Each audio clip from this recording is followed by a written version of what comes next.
There's a length of rope lying across my two hands right now. Plain manila rope. The kind you can buy at any hardware store in Oklahoma for a few dollars. Tied into the end of it is one loop. That loop pulled a full-grown horse out of a mud hole on my neighbor's place 2 springs ago. It has hauled firewood up from the creek bottom behind my house more times than I can count. You can hang your whole body weight off of it, leave it loaded all day in the rain, and it will not slip 1 inch. And when the work is done, you push on it with 2 fingers, and it falls open like it was never tied. But here is what almost nobody teaches. Stay with me to the end, because the reason this knot cannot jam is one specific thing that little loop does the moment weight comes onto it. And there is one small mistake in the finish, one wrong direction with the tail, that turns the most trustworthy knot in the world into one that can quietly work itself loose. That part decides everything. I'm Wes Kingfisher. I'm 64 years old. I'm of Cherokee heritage, and I was raised by my grandmother Ada in the hills of eastern Oklahoma, where I still live today. My grandfather and my uncles taught me the woods, the ropes, and the knots, and 40 years on the powwow trail taught me the rest, from the northern plains to the desert southwest. The old ones never wrote this down, so listen close. Now, walk into any hardware store today and look at what people buy because they never learn one good knot. Ratchet straps at $15 and $20 a piece. Bungee cords that snap back at your face. Plastic clips and cam buckles that crack in the first hard freeze. A whole aisle of gadgets. All of them doing the job one piece of rope has done for thousands of years. And when folks do tie a knot, they tie the same tangled granny knot their whole life, the one that either slips loose on the highway or jams so tight after a load that they end up sawing through good rope with a pocket knife. My grandfather had no patience for that. Rope was never a throwaway thing to our people. Before the trading post, every foot of cordage was made by hand, twisted up from dogbane stalks, from the inner bark of basswood and hickory, from strips of rawhide, hours of work in every arm's length. You did not cut a rope because a knot jammed. You tied a knot that held hard and then let go easy, so the same rope worked for years. That is the whole philosophy in one loop. Use what the land gives you and waste nothing. And I will come back to that finishing mistake I mentioned, the direction of the tail, because it is the part everybody skips, and it is the whole difference between a knot you can trust your weight to and one you cannot. Now, this knot has its own page in a book I put together called The Native American Way. 101 remedies, skills, and recipes that kept my people alive for 10,000 years because the old ones never wrote this down, and somebody had to. It is the writing down of everything my grandmother Ada and the elders of Indian country handed me around 1,000 fires. The backyard plants the old ones used and exactly how they used them. The teas and salves from Ada's kitchen. Wild foods and when to gather them. Food preservation the old way. Fire, shelter, water, and rope skills like the one in your hands today. And the traditional recipes that fed the people through every winter. It is written out plain, step by step, for folks who would rather learn to do a thing than keep buying gadgets that do it worse. Right now it is $17, marked down from $47. That is less than one ratchet strap and a bag of bungee cords for knowledge that was 10,000 years in the testing. Now go ahead and grab your phone and open up your camera, the same one you use to take pictures. Point it at that square code on your screen and hold it steady for a second. A little link will pop up. Give it a tap, and it will take you straight to the book. And if you're watching on your phone right now, the link is waiting for you right down below in the description. Take your time. There is no rush at all. I'll wait right here. All right, go find yourself a piece of rope, about 6 feet of it, and meet me back at the kitchen table. Let's tie this thing. Any rope will do to learn on. 1/4-inch cotton clothesline from the hardware store is perfect, and it costs a few dollars. 6 feet is the right length. That is 6 feet, long enough to work with and short enough to manage on a table. Sit down somewhere with good light. Nobody is timing you. 2 words before we start, so we are speaking the same language. The long part of the rope, the part running off toward the rest of the coil, is called the standing part.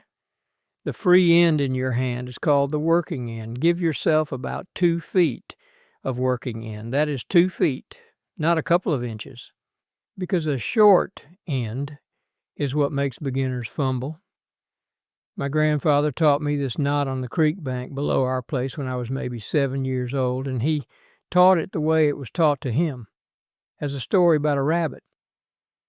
The story is the method. Here it is. First, make the rabbit hole. Lay the rope across your palm with the standing part running away from you. Make a small loop in the standing part, about the size of your fist.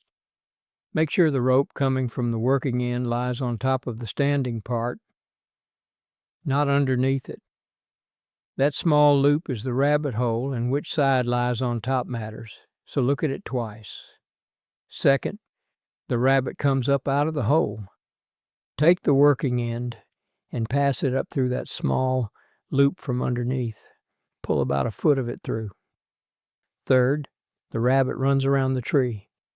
The tree is the standing part, the long part of the rope.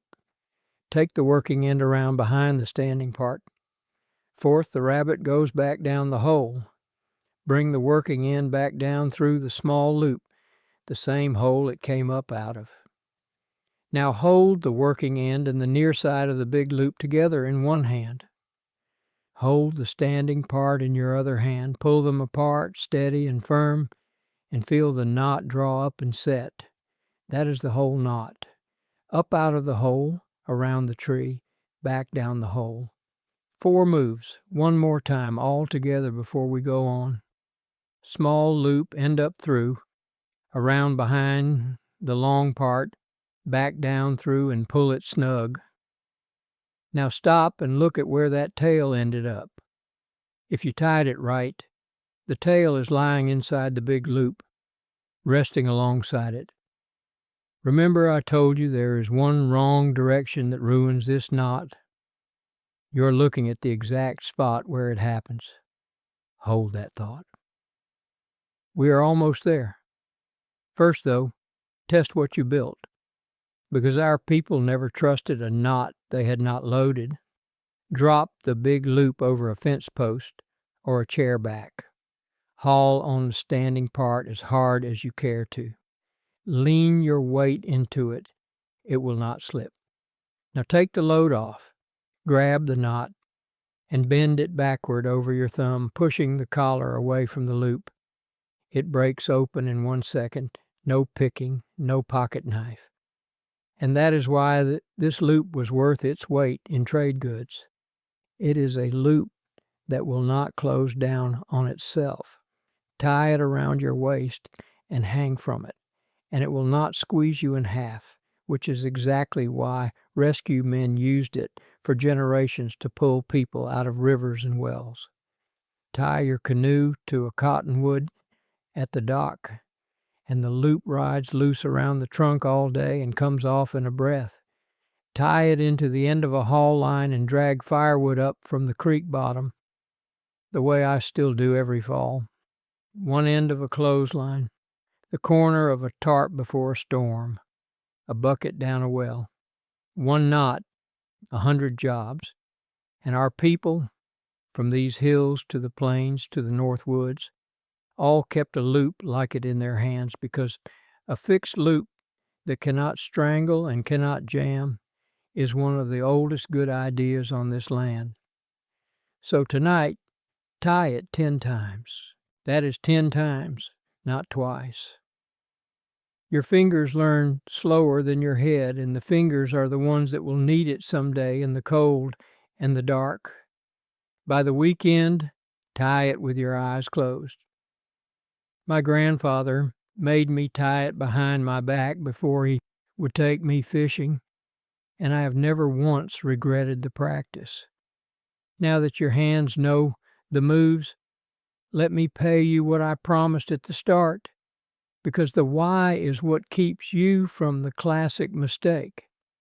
Here is why this knot cannot jam. Look close at the finished knot in your hands. That small loop, the rabbit hole, does all the work. When weight comes onto the big loop, the standing part pulls one way, and the two strands running through that small hole get pinched as the small loop closes down on them like a fist. The harder the load pulls, the harder the fist squeezes. But notice what the fist is squeezing. It grips the rope crosswise across two round strands, and the body of the knot has nowhere to roll and nothing to pile onto. Ordinary knots jam because a heavy load drives coil on top of coil tighter and tighter until the knot welds itself into a lump you have to cut. This one cannot do that. All the force goes into that one clean pinch, so it holds like iron under load, and the second the load comes off, the fist relaxes and the knot opens with a push. 10,000 years of testing. That's the guarantee on this one. And now the finish, the mistake I promised you. The tail has to end up inside the big loop, lying tucked alongside it. If you run the rabbit around the tree in the wrong direction, the knot still forms, and it even looks close to right, but the tail finishes on the outside of the loop. Old hands call that one the cowboy bowline. Sitting still in open air, it mostly holds. But drag that loop over a branch, across a saddle horn, over the gunwale of a boat, and that outside tail sits right where the world can catch it and pry it backward, and the knot can spill without a sound. Tucked inside the loop, the tail is protected behind the work, and nothing can reach it. One direction. That is the whole difference between a knot you trust your horse to and a rope you find lying loose in the morning. So every single time you tie it, take 1 second and check. Tail inside the loop, you are done. Tail outside, untie it and tie it again. And that is the kind of thing my grandfather handed me for free on a creek bank, the how and the why together. There are 101 pieces of knowledge like it in the book, written out plain, so they do not die with me. The Native American way is $17 right now, marked down from $47, for the remedies, the wild foods, the survival skills, and the recipes that kept my people alive for 10,000 years, all in one place, step by step. If one knot was worth your evening, there's a lot more where it came from. Now go ahead and grab your phone and open up your camera, the same one you use to take pictures. Point it at that square code on your screen and hold it steady for a second. A little link will pop up. Give it a tap, and it will take you straight to the book. And if you are watching on your phone right now, the link is waiting for you right down below in the description. Take your time. There is no rush at all. I'll wait right here. So that is the bowline. Small loop, up out of the hole, around the tree, back down. Pull it snug, and always check that the tail lies inside the loop.